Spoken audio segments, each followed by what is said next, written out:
Olá, seja bem-vindo ao curso da Instrução Normativa em Metro, INC, que especifica os métodos e critérios para a avaliação de eficiência energética de edificações comerciais de serviços e públicas, visando a etiquetagem de edificações. Eu sou a Grace Ramos e este é o módulo 2 do curso.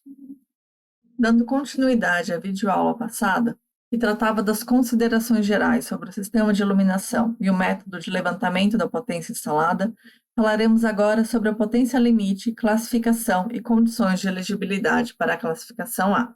Assim, vamos dar continuidade ao método, mas agora falando do levantamento da potência limite.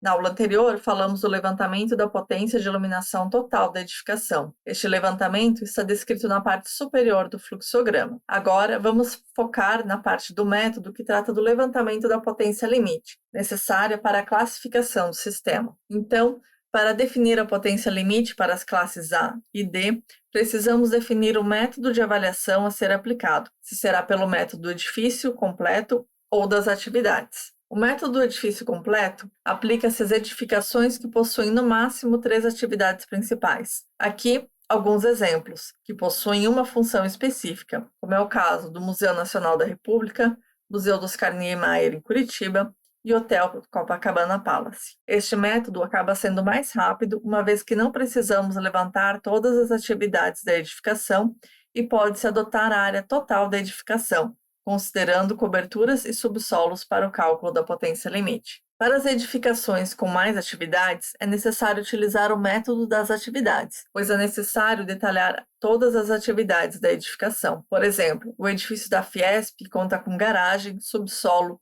galeria de exposições, teatro e escritórios. Já o edifício do SESC possui restaurante, biblioteca, consultórios, escritórios, área de exposições e ginásio. Então, para a classificação do sistema de iluminação, é necessário calcular a potência limite para a classe A e para a classe D. Para o método do edifício completo, deve-se multiplicar a área da edificação que atende determinada atividade, por exemplo, multiplica-se a área do bloco C pelas DPIs desta função e a área dos blocos A e B pelas DPIs de escritórios. A potência limite para A e para D se dá pela soma das duas parcelas. Agora vamos para um exemplo, calculando a potência limite para um edifício de escritórios que possui também um bloco de garagem. Aqui, multiplica-se a área de cada uma das atividades pelo DPI limite para a classe A e para a classe D. Assim, nós temos uma potência de iluminação limite para a classe A de 12.975 watts e de 21.897 watts para a classe D. Notando que aqui a gente fez para as duas atividades e somou a potência de cada uma delas. No caso do método das atividades, precisamos levantar todas as atividades existentes na edificação, incluindo também as atividades de apoio, como banheiro, circulação e depósito. E repete-se então o mesmo processo, multiplica-se a área de cada atividade pela sua DPI limite. O método das atividades permite o ajuste de potência em alguns casos específicos. Para poder utilizar este ajuste de potência, a iluminação adicional precisa possuir um controle independente do restante do sistema e aplica-se em dois casos, iluminação de destaque e área de vendas. No caso da iluminação de destaque, pode-se utilizar este ajuste para a iluminação decorativa direcional e ser de no máximo 8,1 watts por metro quadrado. Lembrando que este tipo de iluminação em galerias e museus já são exceção. Esse caso, então, se aplica para a iluminação de destaque em outros espaços, como halls e salas de espera. Na área de vendas, a potência de ajuste é dada pela equação, com uma DPI específica para cada tipo de venda de acordo com a equação, como, por exemplo, a área específica de vendas para veículos e artigos esportivos ou cosméticos e obras de arte. Para demonstrar essa aplicação, temos um exemplo de um comércio com duas áreas de iluminação de destaque, uma de manequins e outra de joias. De acordo com a equação, vemos que estas áreas correspondem às parcelas A3, com um acréscimo de 11,3 watts por metro quadrado, e A4, com um acréscimo de 20,2 watts por metro quadrado. Assim, o PAP resultante é de 1.094,5 watts. No entanto, esse é o valor máximo que pode ser atribuído. O limite de 8,1 watts por metro quadrado para a iluminação de destaque e o PAP são valores máximos. Quando a iluminação de destaque for menor que este valor, o valor da potência de iluminação de destaque deve ser incluído na potência limite para a classe A. Agora, vamos falar sobre a classificação e a elegibilidade para a classe A. Agora que possuímos a potência total do sistema e a potência limite, podemos calcular o consumo do sistema e o consumo de referência, que serão depois utilizados para a classificação geral, calcular a redução do consumo para classificar o sistema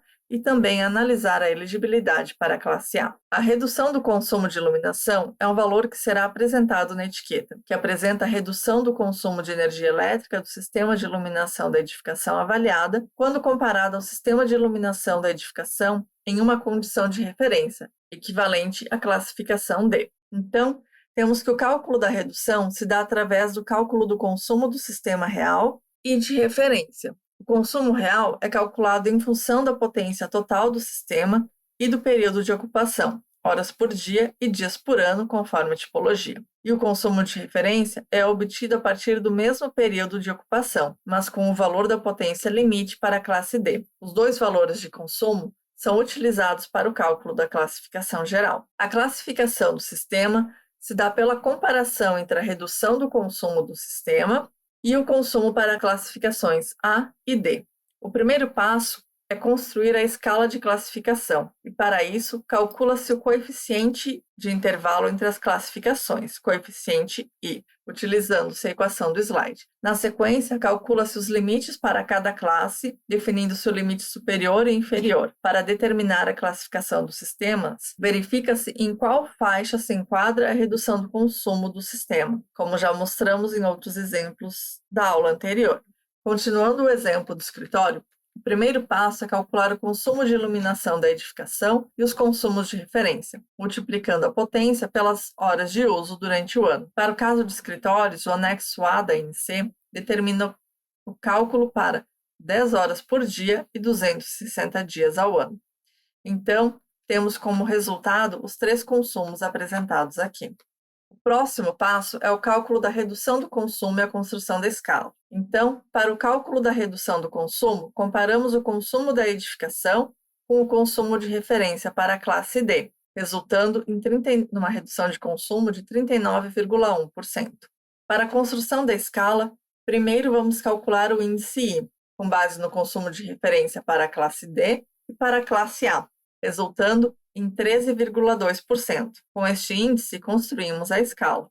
Agora, é só comparar a redução do consumo do sistema de iluminação com as faixas determinadas na escala. Neste caso, percebemos que o sistema resulta na classe B. Feita a classificação, é necessário atentar para as condições de elegibilidade para a classificação A. Estas condições representam itens importantes para a eficiência do sistema, mas que não estão incluídas no método de avaliação e devem ser atendidas sempre que o sistema de iluminação possua a classificação A ou que a classificação geral da edificação obtenha essa classificação. O não atendimento das condições impede a obtenção da classe A, resultando na classificação B. No caso do sistema de iluminação, são 3 itens a serem atendidos: contribuição de luz natural, controle local e desligamento automático. Estes requisitos devem ser verificados por ambiente e de tal forma que a soma da potência dos ambientes que atendem aos requisitos representem no mínimo 90% da potência total do sistema.